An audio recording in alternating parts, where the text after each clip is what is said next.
ত্রয়োদশ জাতীয় সংসদ নির্বাচন ও গণভোট 2026 উপলক্ষে স্বতঃস্ফূর্তভাবে দায়িত্ব পালন করেছে ফুলবাড়ী ব্যাটালিয়ন। বিস্তারিত থাকছে দিনাজপুরের ফুলবাড়ী থেকে মোহাম্মদ ফয়জার রহমানের প্রতিবেদনে। ত্রয়োদশ জাতীয় সংসদ নির্বাচন ও গণভোট 2026 দেশের গণতান্ত্রিক অগ্রযাত্রার একটি গুরুত্বপূর্ণ মাইলফলক। এই গুরুত্বপূর্ণ জাতীয় দায়িত্ব সফল ও শান্তিপূর্ণভাবে সম্পন্ন করার লক্ষ্যে ফুলবাড়ী ব্যাটালিয়ন সুপরিকল্পিত প্রস্তুতি গ্রহণ করে এবং সর্বোচ্চ সততা, শৃঙ্খলা ও পেশাদারিত্বের সঙ্গে দায়িত্ব পালন করেছে।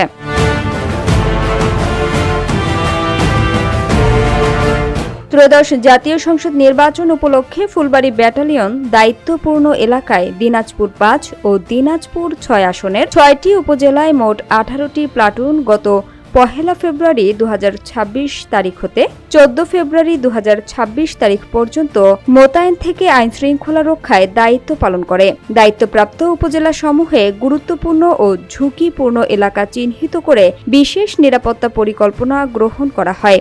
নির্বাচন পূর্ব সময়ে গোয়েন্দা তৎপরতা বৃদ্ধি, নিয়মিত টহল জোরদার এবং গুরুত্বপূর্ণ পয়েন্টে চেকপোস্ট স্থাপনের মাধ্যমে নিরাপত্তা বলয় সুদৃঢ় করা হয়।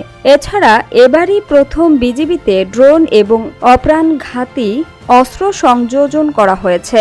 ড্রোনের মাধ্যমে ভোট কেন্দ্রে ও পার্শ্ববর্তী এলাকায় কার্যকর নজরদারি পরিচালনা করা হয়, যা সার্বিক নিরাপত্তা নিশ্চিতকরণে গুরুত্বপূর্ণ ভূমিকা রাখে।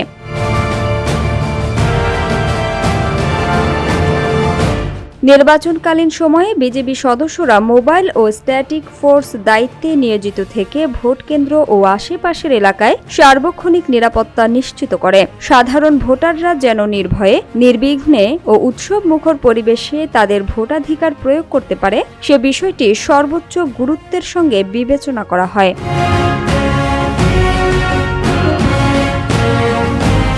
নির্বাচন পরবর্তী সময়ে ফলাফল ঘোষণার পরও দায়িত্বপ্রাপ্ত এলাকায় টহল ও নজরদারি অব্যাহত রাখা হয়, যাতে সার্বিক আইনশৃঙ্খলা পরিস্থিতি স্বাভাবিক ও স্থিতিশীল থাকে।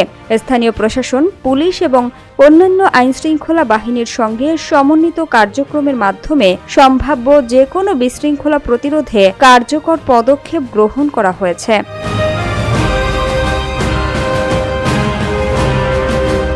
ফুলবাড়ী ব্যাটালিয়ন নির্বাচনী দায়িত্ব পালনের প্রতিটি পর্যায়ে সর্বোচ্চ পেশাদারিত্ব, নিরপেক্ষতা ও মানবিক আচরণ বজায় রেখে নির্বাচনকালীন সার্বিক নিরাপত্তা নিশ্চিত করতে সক্ষম হয়েছে।